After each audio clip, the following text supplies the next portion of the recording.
Hello, everyone, and welcome to Elevate, a new show in this time slot on the United Public Radio Network, coming to you from 107. Sorry, here we are. Hello. I'm trying to multitask here, do the music, and remember what to say. Coming to you from 107.7. and 105 FM, syndicated radio, all over the place on the United Public Radio Network and the UFO Paranormal Radio Network. Yeah, this is a new show at this time slot called Elevate, the awareness shift, waking the quantum self. And my name is Karen Swain, and I've got these luscious ladies with me on the show today. Do you want to introduce yourself, Carolann? Yes, hello and blessings, everyone. My name's Carolann Iadarola, and I am also a host on this network as well. And I also have a YouTube channel called Ethereal Encounters Unveiled. Very honored to be here today. So tell people when your time slot is. Yes. Thank you. My live shows are on Thursday and Friday. Thursdays are from 5 to 7 p.m. Eastern Standard Time. Fridays can be either or, pre-recorded or live, and they air at 3 p.m. Eastern Standard Time. Thank you. On the network. And the gorgeous Kristin Mismash. Welcome, Kristin. Hi, thank you, Kristin Mismash. I don't have a show just yet. We're just getting started here. But I plan to. Kristin's been talking about starting a, there's Mish. G'day, Mish. Great for you to join us in the new time slot. Yeah, Kristin's been talking about starting a podcast for a while. She's been, you want to talk about yourself? You've been working with the IANS group and you know lots of people in the afterlife space. Yes, I do. It turns out that those are all my best friends are all in the afterlife space. So these are conversations that I get to have daily when I connect with all my friends. And so why not have these conversations going out there? So I am going to start a podcast. It's really going to happen in the next couple weeks here. So getting everything. I know. I'm excited. So I'm just trying to pick a name. You have the best last name. It's pretty cool. It was Smith before I got married. So really? Yes. So Smith to Mismash was a cool jump. I like it. Yes. So there's Shirley. Well, hello from Ontario, Canada. Yay, best friends. Yeah, so my show is Accentuate the Positive, and I am on Sunday nights, 6:30 to 8 p.m. Eastern, which is 3:30 to 5 p.m. Pacific, and it is on a Monday morning here in Sydney. We go live at about 8:30 a.m. It's 8 o'clock a.m. here on a Thursday in Sydney. And Misha says that she got out of bed, lol. She got out of bed to see. Thanks, darling one, because Misha's in Australia. Good on you, Mish. She's got out of bed to be with us.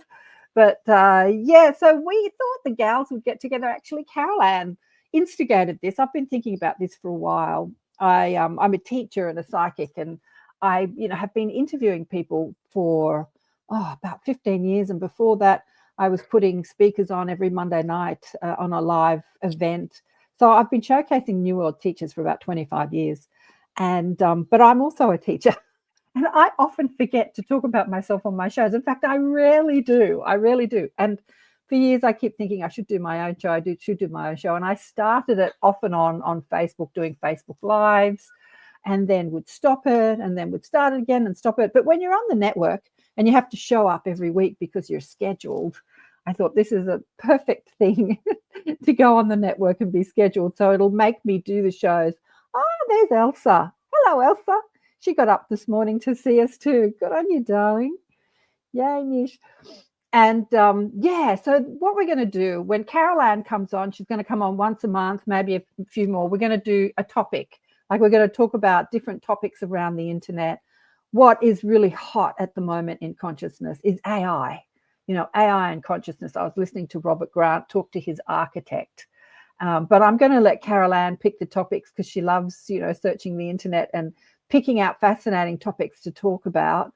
And so we'll do that once a month, have a topic to talk about and you can ask your questions. But AI and, there's so many. I think it was you, Shirley, sent me AI thing. Oh, there's Diane. Hey, Diane.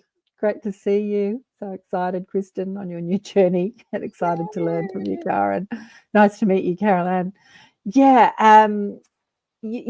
Shirley sent me someone talking to ChatGPT and talking about the end of the world and the Antichrist, and ChatGPT was answering, and it was kind of spooky.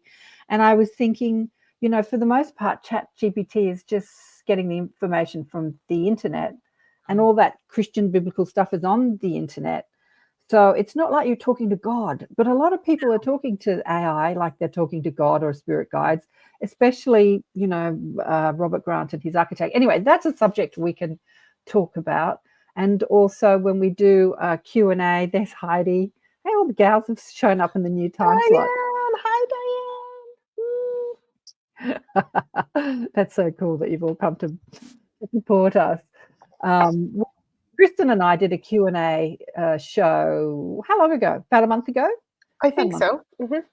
In the ATP time slot, because I had a client that sent me around 50 questions, and I didn't get through 10% of them when he came on for a session, and I just thought, well, I'll do a show and answer, more of his questions. So we want to have questions from you too, the audience. Please send your questions. You can either ask them in the chat. We're actually streaming on Carolann's X today, but I don't normally stream on X, but we're streaming on Facebook and Odyssey and YouTube. Obviously, we're streaming on the UFO Paranormal Radio YouTube channel. We're streaming on Ethereal Encounters channel, YouTube channel, ATP Media YouTube channel.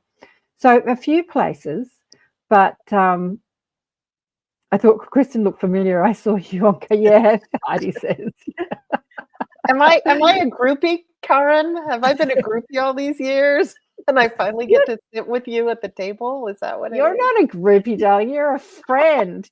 I know. So some of the questions that that Peter sent in was things like, who allocates us as a spirit guide? Do they stay with us for the duration of our life? Can we change spirit guides? How do we quantify to become a spirit guide? Is there such thing as religion in spirit? Is there something called twin souls? Our Creator made us in His image. Are there many faults? There are many faults with man. Who created the other beings? Anyway, questions. So we're going to attempt, not today, next week on the show, we'll answer we'll do a Q&A with Kristin.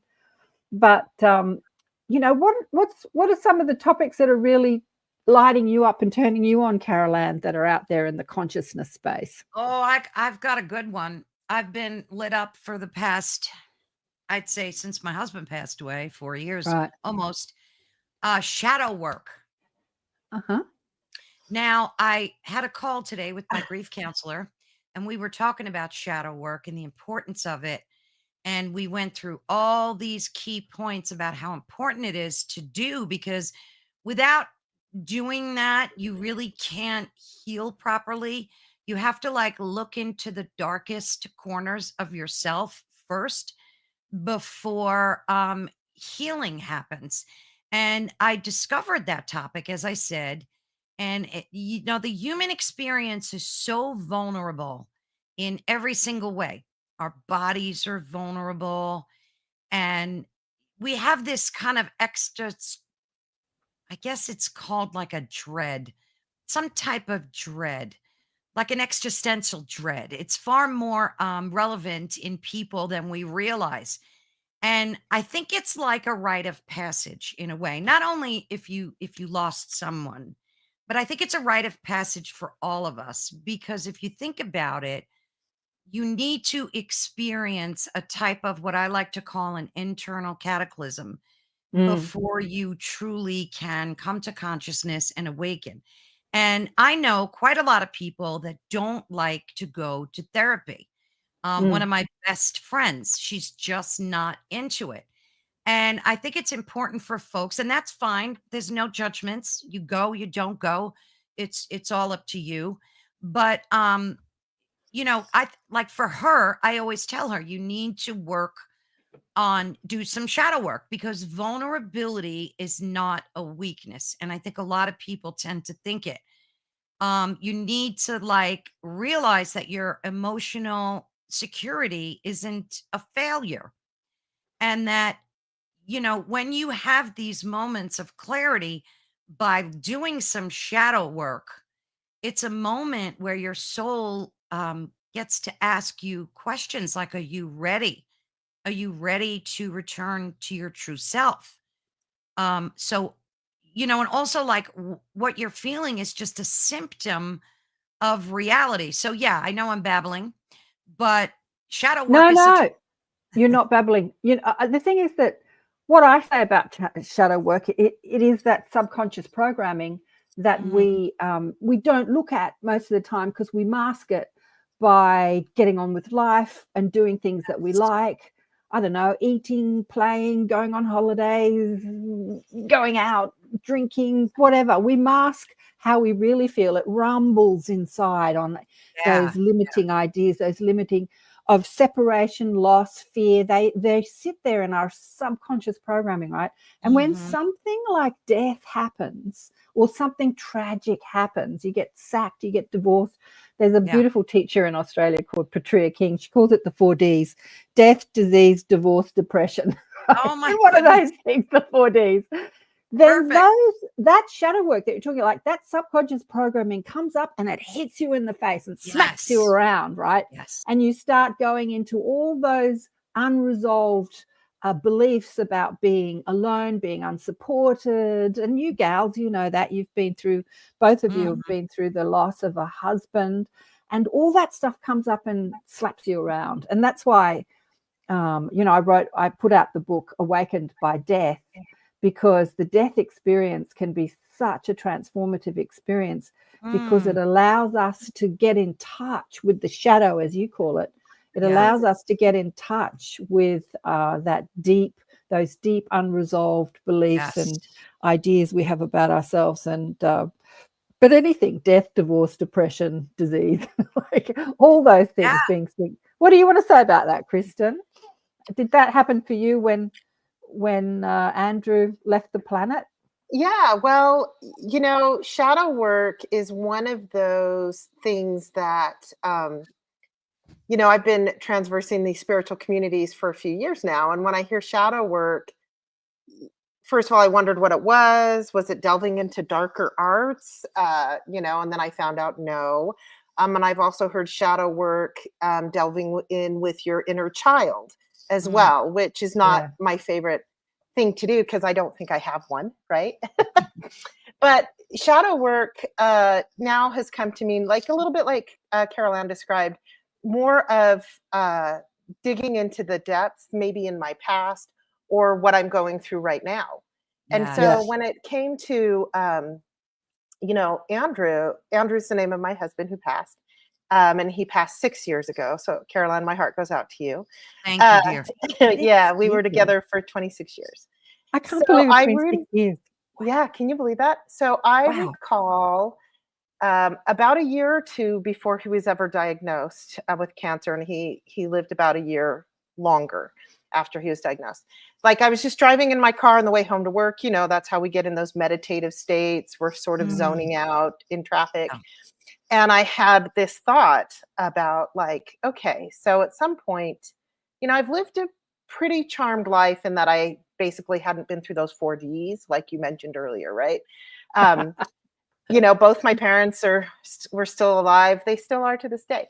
And, I hadn't been through divorce, lots of those things I hadn't. And so I said, okay, I know something's coming. And I realize I'm a knower, like I'm Claire, is it cognizant when you're a knower? Yeah. Mhm. And so I knew at that point that something was coming and that it was going to be death. I didn't know who, where, when. And because I'd been studying this type of stuff for a long time, I'm not afraid of death and dying. And I've studied the Mhm. afterlife for a long time, like you mentioned earlier, especially through like near death experiences and stuff like that. Well, so what came to me then was, all right, at some point, I'm going to be faced with this. And Mm. even with all of my knowing and all of the, you know, stuff I've studied, I'm still not afraid of it, but it's something that's going to be in my life plan that I'm going to have to deal with grief. So it'll be interesting. Mm. There's a reason why I'm going to be going through this. And then what I have found after he passed was that, you know, grief does come, and it's, I don't know that you could really describe grief in a few words, but there are days when it actually hurts in my body. Yes. And I'd be like, why am I in so much pain today? Like, I'm just hurting. And then I went, oh, that's that grief thing. Mm-hmm. Oh, okay. All right. This is part of the greater plan.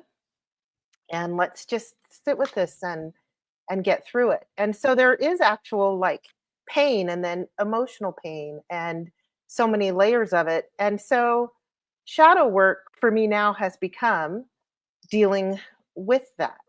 And then Yes. once I get through it, which I never will in the end, it'll always be with me.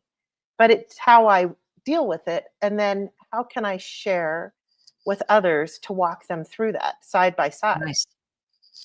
So that's what that all means to me when it comes to grief like that. So Yeah. Yeah.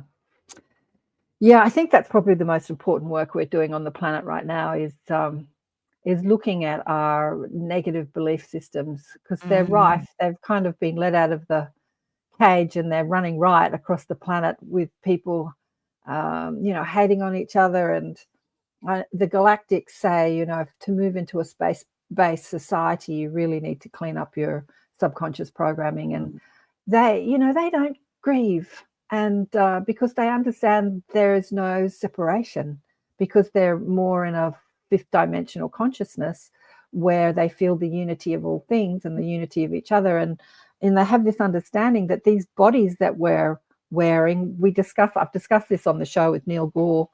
I think it was with Neil. We talk about, you know, there are different movies that Hollywood, you know, explores this. They call the body a sleeve. There's a terrible Altered Carbon. It's a terrible show, but it's got a really interesting where you're not afraid of death. In fact, there's a husband and wife in the Altered Carbon show that fight each other to the death till one dies.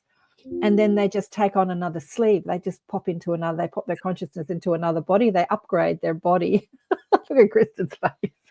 Unfortunately, your internet, it's bad. I know. I'm sorry about that. Yeah, so the grief process is the belief in separation. It's that belief in loss. Loss is an idea of separation. I have lost you, and everyone says it. I have lost you, because, you know, I started with the death thing when I was 16. Mum died, and pretty much everybody I've ever known and loved just keeps dropping off the planet. All my best friends when I was a child, they've all died. And yeah, and so I think spirit taught me about this through the death experience. You know, having people die in my life constantly was, you know, to learn to reconnect to them in a different way, not through their bodily experience. Yeah. Yeah, I have something to share about that. So, you know, my late hubby is around me often, and I feel him and sense him. And the beautiful thing is that I feel him and sense him, like all the best parts of him. And, you know, when we're in our human form and we're traversing this life together, like, I mean, there's a tug of war in marriage, right? And ups and downs and all those things. Well, I don't ever get any of his downs when he shows up in his spirit form, which is beautiful. I love it. Like, oh, it's all the best parts of him. But I think this goes back to shadow work. It still comes up that sometimes things are presented to me that are things that went on in our marriage that, you know, I'm kind of having to deal with now. And those are those memories of when I was mad at him, or when we were working through something. But I get all the connection. And so I don't have that like disconnection, grief, loss. Like, I miss him because he was my best friend, right? But I know he's in a beautiful place, and I know I'll see him again, and I know that I can call on him, and he'll, you know, poke at me and pull at my hair, which he does when he shows up. But I still have to work through, like, you know, remember that year? And that was a really rough year. And why can't I not stop thinking about it? Well, I've come to find out that he's working on it from the other side too. So it's Yeah. almost like a thing Ah, that we're able to work with now. that's a good So point. yeah, and it's been challenging because I think, oh, it's been 6 years and gosh, things are settling in, and then I get hit with something. Yeah, Yeah. that I happens can't believe all the it's time. been 60. How long ago was it that your husband passed, Carolann? It'll be 4 years in November, and I was married to him for 47 years. I met him when I was 18. So I think when you spend a lifetime with someone, I mean, you can kind of equate this to your parents when you lose your parents, but it's so different with a husband. But they become entwined with your DNA. I fully believe that. So I do miss his physical body greatly, but I have videos I can listen to his voice, and those are very comforting. But the Yeah. things I miss, and I've discovered this through shadow work, are more selfish reasons. I miss, Absolutely. yeah, Absolutely. Or yeah, everything that we're ever upset about is yes, never about the other person. It's only exactly. about us. Yes. Yeah, And and I that's just what shadow discovered that. sh is having that relationship with yourself. What's Diane saying here? I've experienced all this 4Ds and learned TM after my Yeah. mum passed when I was in my 20s. Yeah, yeah. It's always like when we're thinking about ourself, our own Mhm. problem, our sadness, our loss, our life, we're usually in some sort of form of depression or upset. But when we're out there, um, helping other people and Yes. contributing to other people and not thinking about ourselves, we move our vibration out of the upset into the joy. It's like service is joy. Service is joy. But yeah, everything we're ever upset about is always about ourselves. It's never about the other person. That's so true, We Karen. we say to people, "You made me feel like that," but actually, no Right. one can make us feel. Byron Katie says, "You can't upset me. That's my job. I'm the only one that can upset me." Yeah, you Like, can say when you do that, I feel this, but you're not making me feel that, right? yeah, I agree with that. That's a whole different perspective and changing the language, you know, to make it yeah, more of a positive way to work through things, which I do want to say, like, I think it's okay to have those moments where I miss or I'm mad that he's gone or really just sad, but I don't need to sit in them for a very long time. Right. There still is a reason that that was part of this life plan we made together. So yeah. so I So accept it when true. it comes sometimes, you Well, know? well, the thing about death is that it creates, especially when someone dies, suddenly, or even not suddenly, even if it's after an illness, it creates huge amounts of change in your life. Mm. And humans, for the most part, we don't like that change. We don't like to change jobs, change husbands. Like there is this change, especially Caroline. Yes. You've been with someone for 47 years. Like there's a huge amount of change, and it's like adapting to that change. When I had Ann Tucker on the show this year. So Ann Tucker channels the angels. We were talking about that, and she said that the angels channeled that not only do we have to deal with change, we are change. The angels say humans are change. And I thought Mhm. about that. That's an interesting, like, what does she mean, humans are change? I think that, yeah, humans are change. Maybe that's what we have come to learn in this physical lifetime, that change. Yeah, changing who we are, upgrading, changing, coming up Mhm. with new perspectives, new ideas about who we are. Yeah, who can I be that feels better than the beliefs I have about myself, and change. Yeah, that the whole spiritual awakening or evolution that we're going through on that planet is all about change. We're in a 9 year, all about change, Yeah, change, change, I hear that a lot. change. Yeah. Yeah. Evolution is change. So, yeah, when somebody that you've been with for 47 years leaves you, there's huge amounts of change. And I've got to say, Carolann, I know you talk about it all the time and you say that, it's been 4 years and you're still in grief, but you have managed it so well, because Oh, thank you. I know how young you are, and I'm not going to tell anybody. Oh, And so and so here you are having this huge change, and you've redefined yourself. You started this podcast show, you got on the network, you're interviewing people. You know, you weren't doing that as a married woman. Like, you've totally reinvented yourself. And don't you find, and Kristin, she too, don't you find that when you're engaged in the stories of other people, you're talking to them, you're not in grief in those moments, right? You're just not in grief. No. Karen, you're so 100% correct. My husband knew about this side of me, and he loved it. You know, it was a part of who I am, but it was very private. I kept it very private. I never came out there in the pub, but I shared with him every book I read. I would give him a summary of it, you know, and he loved that part of me. One day he looked at me and he said, I know you're not from Earth, but I'm going to find out one day where you're from. Like, he would always joke with me like that. But yeah, you know, this has been a wonderful way to kind of escape the grief. It really has. It's a blessing. I say it every day. It's a blessing. Yeah, well, you don't escape the grief. You alleviate the grief. Like, I know, better word. Yeah. It just grief is a conversation in your head about your loss and your separation. And when you're not having that conversation, you're not in grief. Yes. I remember seeing on Oprah once, I think it was Oprah, this woman's daughter had been murdered.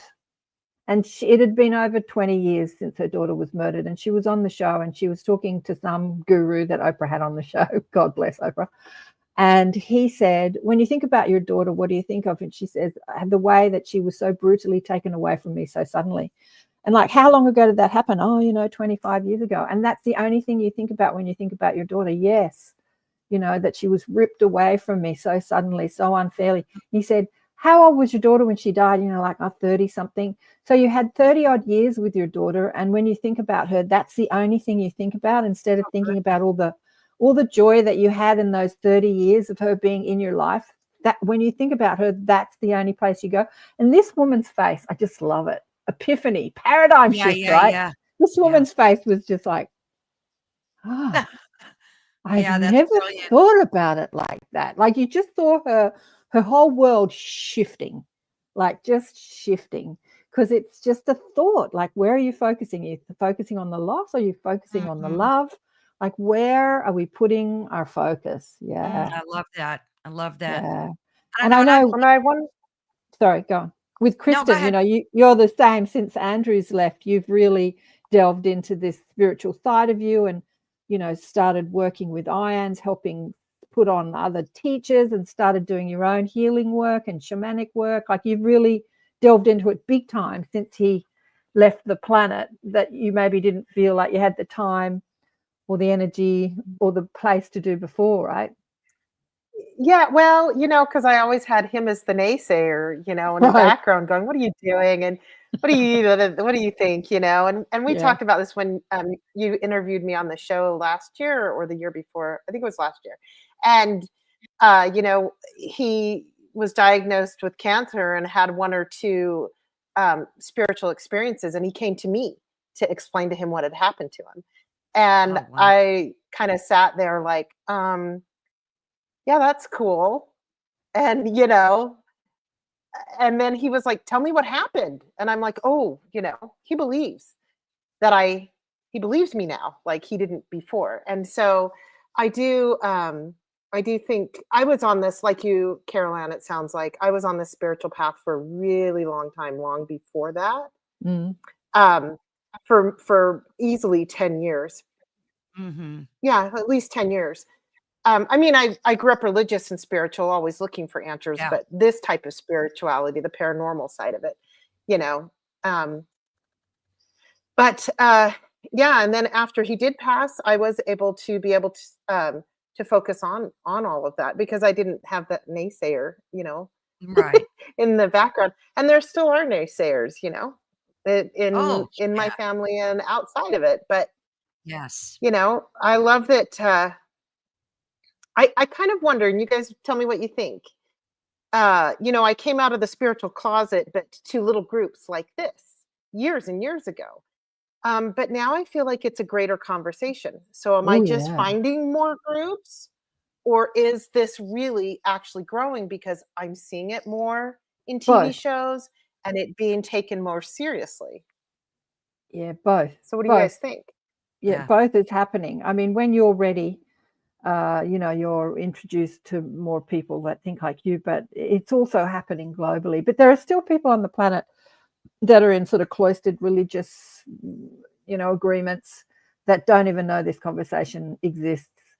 And maybe they'll stay there until the day they die because that's what their spiritual contract is. But it's happening across the planet, but you can still be isolated from it. Do you know what I mean? Like there are still people that reach out to me every week saying, I'm alone in this conversation, even though this conversation about life after death and spirit guides and ETs and disclosure and has exploded on the internet, like exploded. I've been podcasting for 15 years. Wow. And I have seen shows like mine just, reach millions and millions of views each episode. Like I won't mention them, but there are just some shows on the internet that are just exploding inside this conversation. And more shows are coming. So, instead of feeling like they're competing with me, I haven't got a competitive bone in my body. I'm just so grateful that this conversation's exploding across the world. And you're seeing it through shows on the internet, right? But there are still people that will never find those shows. Right. Because the algorithm also, the spiritual algorithm, so they're interested in other things. They're interested in pure Christianity. And so they will only find shows that are talking, Christian doctrine. And so you can, I think that was on your show, Carolann, I was talking about we live in these little bubbles of our own creation. Yeah. Even though the world's going on out there, we're still inside our own belief system. Yep. And, we get to manifest what we believe is true. Oh gosh, so true, Karen. Yeah. So true. And I believe that the universe will just keep putting you in the same situation over and over again until you learn to react differently, until you learn to think differently, until you learn that you've had enough. Maybe you get to that point, and then you need to remember that old habits do not open new doors, and that you have to eliminate them to learn. And it's kind of, to me, like a battle between love and like the coercion of fear. That's how I see Yeah. it. Like you've got a group of people that are just always in fear. Their state is fear all the time. And that's a tough one. It's a tough battle because, instead of waking up afraid, which I used to do, especially after my husband passed, I was in a constant state of fear. I lost everything, my security, everything, just everything. Not my home, thank the Lord, but I lost everything that was deep inside of me on a spiritual level that meant everything. And then one day I just said, I don't have to live in fear because he's always with me. And that's when Right. like you, Kristin, I started feeling him, like because I couldn't feel him at all while I was in that state of fear. Exactly. And then as soon as I dropped the fear, I started dreaming about him and feeling him. It was like magical. So I'd love to go back to that guest that was on Oprah and had that shift, right? Where she had that aha moment and that shift. And I would love to have the conversation with her. That would be like, so in those 20 years that you have been all stressed out and you only remember her violent way had she died, had you had contact with her? And I would like to make the assumption probably not, but once she made that shift, her daughter's being Spirit. could be able to break through, her spirit could break through and have contact, and I think that's pretty we're common. losing you. Sorry, we're losing you, Diane. Your internet's a bit shaky. Well, it might have even been, who it was, because it was in my 30s when I was at home during the day watching Oprah, with the baby. This is when I was doing all my Oprah. So my baby's mid-30s now. So it was a few years ago. But I met Gary Zukaroff. It might have even been Gary Zukaroff through Oprah. And he is coming on the show. Gary, I'm getting Gary on the show.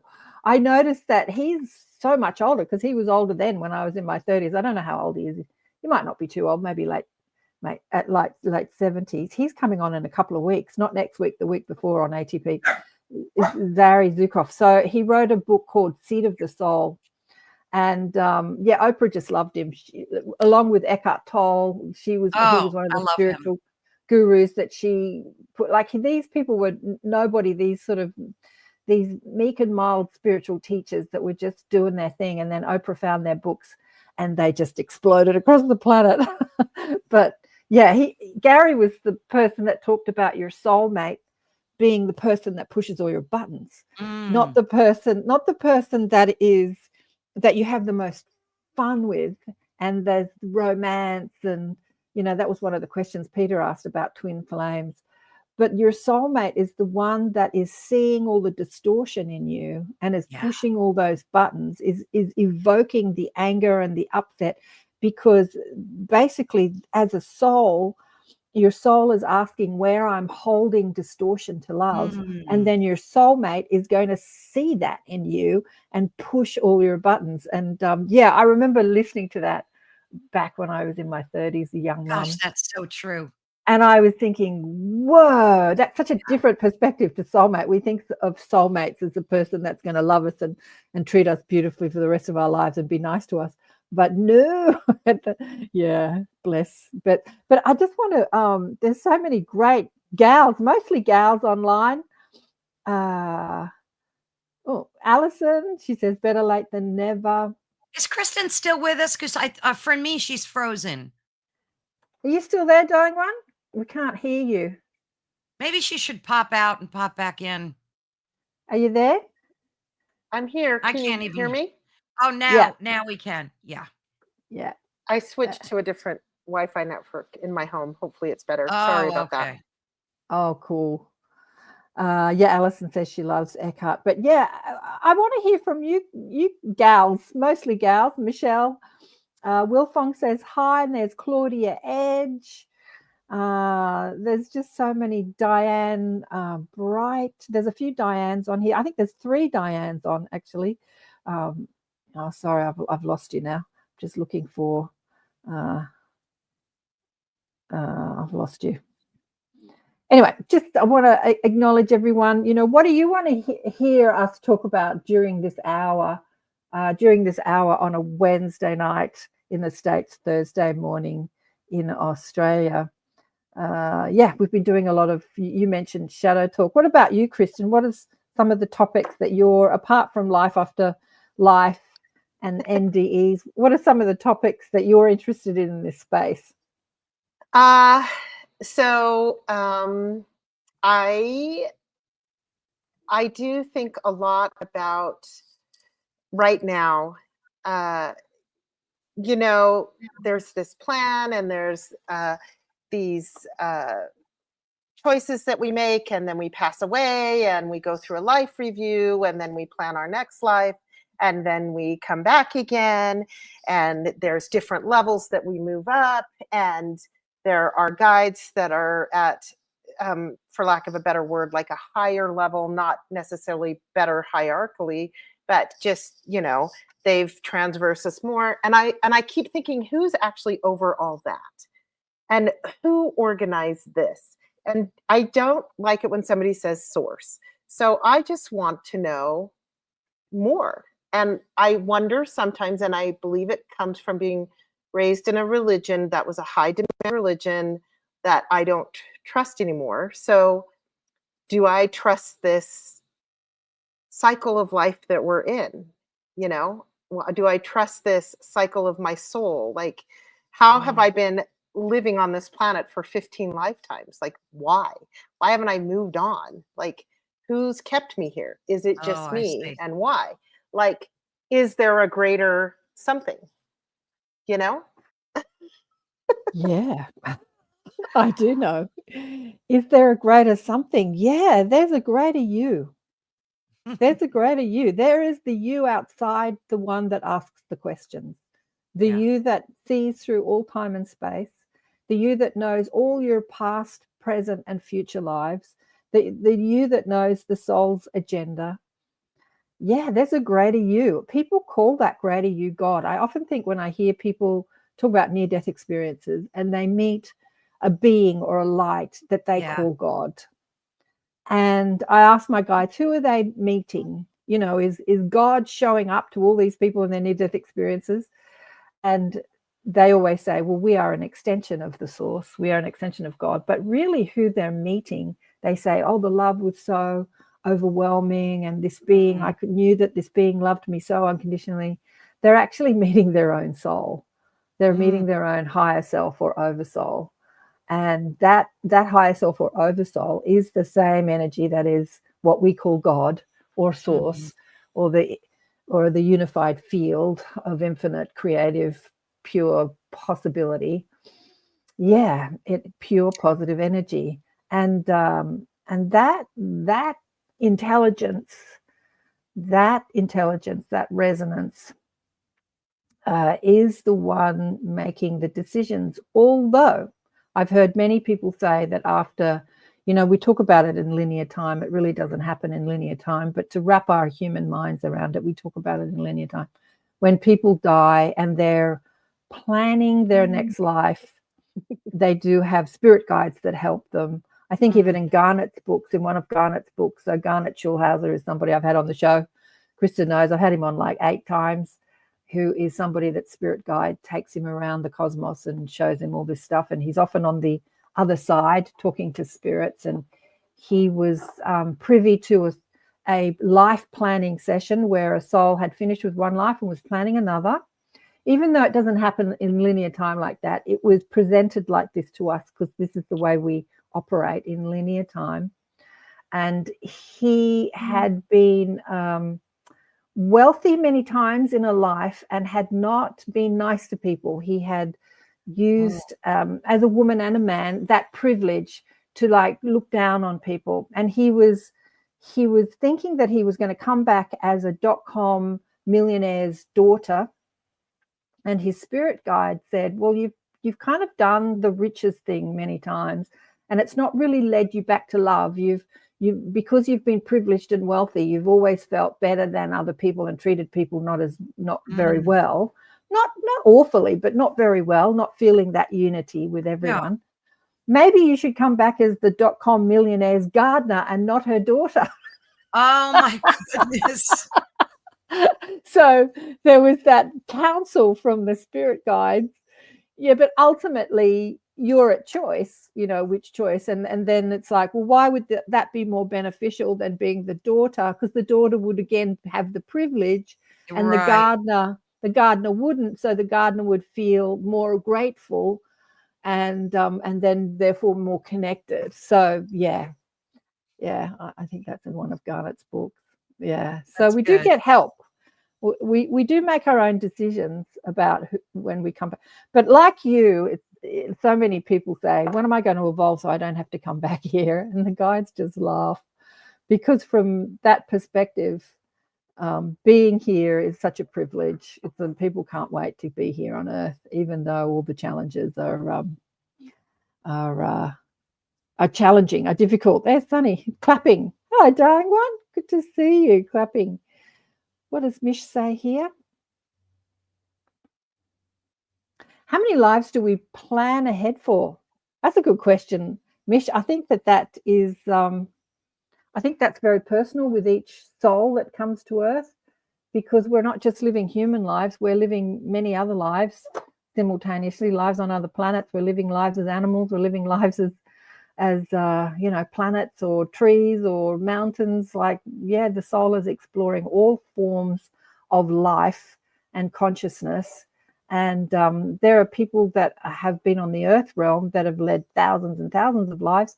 And then there are others in this time frame, if we're looking back into past, they're kind of new to the earth experience, and they've been hanging out in other dimensions and in other realms and on other planets. And so I don't think there is any one rule for, when you go to Earth, you must lead this many lives. I think that we get to choose depending on what we want to experience. What do you gals think about that question? Sometimes I think we could get to choose, and other times I think it's just thrusted upon us in order to learn the lessons that we truly need to learn without our interference in that. And while we have free will, once we're here, but I don't know. I'm kind of mixed about that. Like if we choose it See, and see forget that we chose. that's so interesting that you say that it's thrusted upon us. I hear, and you might hear this too, Kristin, is that there is some overlord that the religious says God, there's a God that is doling out, commandments and saying you must do this in order to be that. It's thrust upon us. Like, who's thrusting it upon us? I don't know. Who? I believe in a creator, so that's kind of tough for me. And not the So there's biblical the type, but I yeah. do believe in a creator. Somebody had to be responsible for all this amazing life and creation of the universe. I mean, while Well, there's God is in us, we're a part of that, but there's definitely a creator for me. I but mean, so I agree with that. is that creator dictating what you do with your physical life? Like, think about no, it. because we have free will. See, we have free will, which is wonderful. Do we But have free will when we're not when we're out of body? Do we still have free will, do you think? you mean when like we Uh, astral project? No, when we're dead, when we're a Oh, spirit, when we're when dead, we're when we're gone. hmm. Uh, Kristen? What do you uh, think? yeah, I mean, I do believe in a creator. Definitely, it was created somehow. That I do believe in source. If you call what I do praying, which it's not really praying, it's like sending out intentions and stuff like that. But I do reach out and I do communicate with creator, right? But I am I was able to somehow, even before I left officially the church that I was raised in, that whole idea that I am either blessed or I am punished by Mm, some being in the sky. Because right. Right. I'm really glad that I've kind of let that go, and that thrust upon part. Um, I have free will, but I live in a planet with a whole bunch of other beings with free will as well.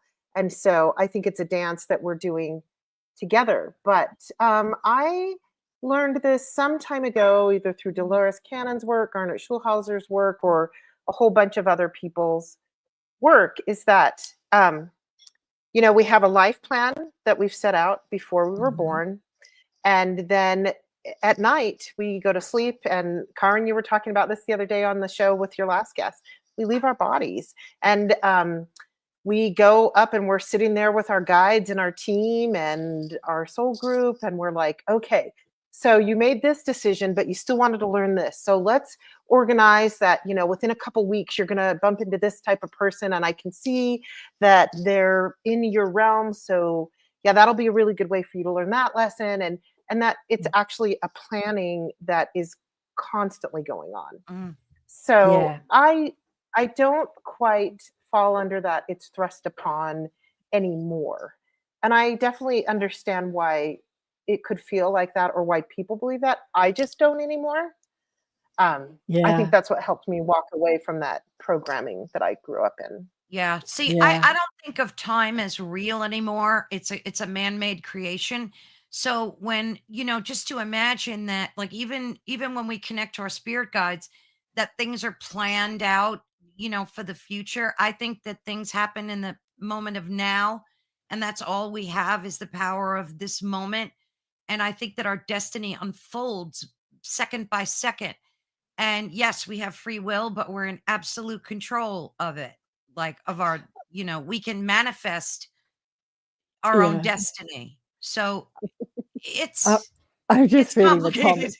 I'm just reading the comments. Mish says, I'm pretty sure my higher self shakes their head at me a lot. Mine too.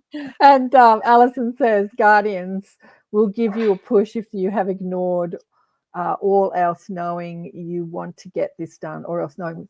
Yeah, yeah, absolutely. You know what? The plan is not, I'm planning the day to day activities. The plan is what I want to learn in this lifetime. Yes. So, I want to learn to Correct. be a I spiritual agree. teacher in this lifetime. I want to learn to be famous in this lifetime. I want to learn humility in this lifetime. I want to learn forgiveness in this lifetime. I want to learn about all the denser, belief systems. And then I want to return to the light. So I want to go through that experience. I want to explore depression. I want to explore loneliness. I want, like, Yeah. like we can explore all the aspects of physical life has to offer. A friend of mine had this beautiful son. I think I talked about him on one of the shows recently, who left the family. They lost him. They couldn't find him for years, and she kept reaching out to me, where is he, where is he? And they found him. He was homeless, and he was exploring like dementia and depression. He was a beautiful, young, intelligent man. But when I spoke to his soul, and this is what we can't understand, his soul is saying, this is what I'm choosing. This is what I'm wanting to explore in this lifetime. And then he died young. And to the people that loved him, they couldn't, like, it looked like a tragic life. But to the soul, it was like, I did exactly what I came to do. Like, I was really, and in the next lifetime, I'm going to address that. Maybe I'll come in as a healer or a teacher. But I led this lifetime exploring all the sort of denser parts of what it is to be human. Depression and dementia and homelessness and all that stuff, when he didn't need to, because he came from a beautiful, loving family that would be there for him. He chose to separate and explore those. So it's interesting, the spirit guide that shows up for Garnet always presents as a homeless man. And when Garnet describes him, he met him physically, although nobody else could see him. He said he smelt like a dead fish. So all the senses were engaged. He stunk. He was dirty, scraggly, homeless man. So here is this exalted guide, spirit guide, showing up as a homeless man. And I said to Garnet, in all the years that you have seen Albert, and he takes you in the astral form, he still presents as the homeless man, he says, every time. Wow. Like, he didn't just do it for that initial interaction. Yeah. Because Garnet knew that as a high-paid conservative corporate lawyer, who he was at the time that he met his spirit guide as a homeless man, he was very judgmental of homeless people, and he'd sort of step over them and go, get a job, and the spirit guide presented as this smelly. So sometimes we can come to earth to explore what it is to be a homeless man and to be ridiculed and judged, or a homeless woman. I used to have a homeless woman that used to live outside my shop when I had a shop years ago. She was so great. She just was not interested in living in a house. She just needed to live outside. And I used to chat to her every morning. And what are you saying here, Claudia? Not thrust upon us, but I remember being talked into coming back. Lots of talking. Yeah, exactly. Not thrust upon us. Yeah, no one's doling out the commandments. That's definitely a religious maybe the idea. verbiage is, but I think the intent behind it was that sometimes things happen to us that we don't want, that are out of our control, and they're just part of our life plan. So they're kind of thrusted upon us. We don't want them. We would do anything to run from them, but they're a necessary part of growth. Well, the part of us that doesn't want them, the part of us that wants to run, is the egoic part of us that believes in separation, that is sort of rooted in fear. And when we reconnect to our soul's perspective, it always sees the beauty in everything that's happening. I mean, you gals have been through the death of a loved one. There have been times when you've just thought, I never wanted this to happen. This is the worst thing. And then there have been times when you thought, actually, this has changed my life. This experience was the best thing that ever happened to me. Like, I went through the death of my mother at 16, something that a 16-year-old whose father had abandoned her would probably not want. Mind you, when I was 16, I couldn't wait. Like, I was like a bull at a gate. Get me out there. I want life. So I wasn't too upset at the time Mum died. I'm like, good. I don't have to deal with Mum dying anymore. But, looking back on that, I can see that the two of us, planned that. We planned that as a part of my spiritual awakening and my spiritual growth, to go through death early and to understand and start asking questions. Because after she died, I started asking, where do you go when you die? Is there life after death? And yeah, so those questions were sparked in me through her. So it was her a catalyst death. for you. Absolutely. And I see that that death experience was the biggest blessing in my life. Like, I can be so grateful for it, because it completely changed who I was. I went from a selfish teenager only thinking about boys, and shoes and, material things, Yeah. to asking different questions of like, why am I here on earth? What's it all about, Alfie? And and so I see it as it's not a tragedy, but a blessing. And so that's the soul speaking, when you can see the stuff that you don't want as a blessing, but the ego says, I don't want that. I don't want that. Yeah.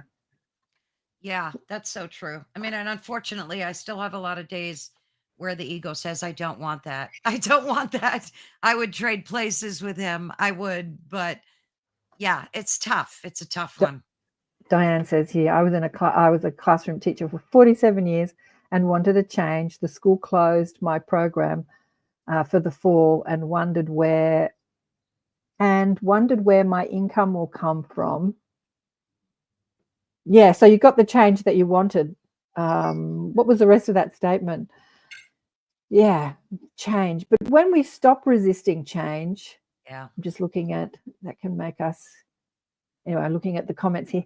When we stop resisting change and we can see the benefit in the change, everything changes. Like when we're resisting, what we resist persists. Like when we say, I don't want this, and we keep engaging in the, I don't want it, I don't want it, I don't want the feeling of that, we keep getting more of that. But when we can like let go of the resistance and see why it's happened in our lives, like why there was this change. Often, Kristin, we're losing Kristin again. Often when things change, just like Diane said, we might be in a job and you've been doing it for so long and you're like, you're hankering for the change, and then it changes and all of a sudden you're like, I don't want the change. I was comfortable. Exactly. I was comfortable. Robert says, keep doing what you're doing, Carolann. Thank you. I appreciate that, Robert. It means a lot to me. And Diane says here, oh, you were so happy that they closed your class rather than you quitting. Yeah, exactly. Sometimes we need to be pushed into the change. Yeah. Whether you're in a job that you're over or a relationship you're over, you might be married to someone and complaining about them all the time, and then they leave you and it's the worst thing that's ever happened, but you've been asking for it every day. Oh, I wish I didn't have this. I wish I didn't have this. And then it happens. Be careful what you ask Karen, for. I realized before that I have not read your book. You have to tell us where can we get it? On your website, on Amazon? I have to read your book. I know, we've got 3 minutes left of the show. Mish says, after I lost my parents, was driving home from work, asked to have a break. I was attacked in my job, leading me to leave my work. After I lost goodness. my phone. Anyway, so was that something that you think you were asking for, Mish? So yeah, I've got a few books out there. The first book I ever wrote was called How Can I Get What I Want? It's talking about deliberate creation, which is an ebook, and then Return to Love, which was my experience losing my mother. And a bit, I put other people's stories in there as well. And then a few years ago, it must be about 8 years ago, I don't know how many years ago, we put out the book Awakened by Death, which is 12 stories of transformation through the death experience, mine being one of them. And some people had the death experience of the death of a loved one, but some people had their own NDE death experience, And Cyrus Kirkpatrick helped me he edited the book, helped me put the book together. And his story is he's a conscious astral traveler like Preston Dennett. Yeah, Preston's coming up. Yes. After this show. So if you're on the network, stay on the network. He's coming up with Joe, UFO Undercover. Joe's talking to Preston. And after that, the Outer Realms, Michelle is coming up to the edge of the etheric. So stay tuned for that. But yeah, Cyrus was a conscious astral traveler where he could leave his body at will. And his mother had a lot of mental problems. And after she died, he would see her in an astral realm where she was still working on her mental problems. But he used to explore astral realms, but the denser astral realms. He never really, in the time I knew Cyrus, he never really explored the higher realms. He was just exploring the realms of where we can go when we're still working on those limiting beliefs and ideas. So he would say that he saw his mother in like an astral hospital where after she left her body, she was still trying to work out letting go of these negative beliefs that Mm. she thought were her. So anyway, so he spoke about his experiences, traversing the other dimensions in his astral body. But we've run out of time, ladies. Yeah, it did go quick. I'll have Goes better quickly. internet next week. I promise. I'll hook in. So yeah, we're going to do a more of a Q&A next week, less chatting next week. What is Sonny saying here? I think there is a higher or greater source that encompasses all in the body that we know, and what we perceive are limited only by our capacity to embody a greater understanding of consciousness. Absolutely, darling one. Yeah. Yeah, it was a great talk. Too quick, I know, Heidi. An hour goes really quickly. I was saying that there is Becoming Quantum. What's the name of the show? Becoming Quantum Conscious is before us, but I think there's an hour in between him and when this show starts. So maybe we can even do maybe an hour and a half, but later, because an hour goes so quickly. But anyway, we'll see. We'll stay with an hour for now in this time slot. And again, we want your questions. So please go to karenswain.com, and you can, or I've actually created an email called questions@karenswain.com, but go to karenswain.com and go to the connect or contact Karen and send us your questions. Or if you can't be on the live, if you're listening on radio and you're not on the live streaming platforms and you want to know something, and we'll discuss it. So next week, Kristin and I are coming back. Carolann won't, but Carolann, I leave it up to you to pick a topic for the next time you come on, this time, what to talk about, and we'll talk about that. Something. You got it, Karen. We'll talk about that. Nice speaking with both of you, ladies. And thank you, everyone in the chat. God bless you all. Thank you so much. Yes, thank you. And I had a great time, you guys. Thank you. Mwah. Thanks, ladies. Again, just to remind you that Joe Montaldo and Preston Dennett are coming up in UFO Undercover on the United Public Radio Network and the UFO Paranormal Radio Network on 107.7 and 105.3 FM. And after that is Michelle DeRoche's show, The Outer Realm Encounters on the Edge of the Etheric. I'm reading this off YouTube, but I can't see, with Kevin. She's got a guest on, Kevin somebody, but I can't see who it is. But anyway, so they're coming up on the network, and we will catch you again this week on the show on ATP on Sunday night. I have got a beautiful woman coming on called Virginia Drake, who had the most amazing NDE. Have you heard of Virginia before, Kristin? Virginia Drake? No, not yet. I can't wait. Yeah. So she's coming up on the show this Sunday Eastern USA time and Monday morning Australian time. And then the week after, the week after is Desda. When's Gary Zook? Oh, Gary Zook's coming up in a few weeks. Yeah. So the week after is Desda Zuckerman. Desda is she sees your aura. I had her on the show years ago. Do you remember Desda, Kristin? Anyway, she's lovely. I thought that I'd put her back on the show. Big love to everyone. Thanks for tuning in. I look forward to hearing Preston on UFO Undercover. Thank you, Karen. Thank you, Thanks, Kristin. girl. Thanks. Bye-bye. Let me see if I can play some music as we go out. Let's see if this is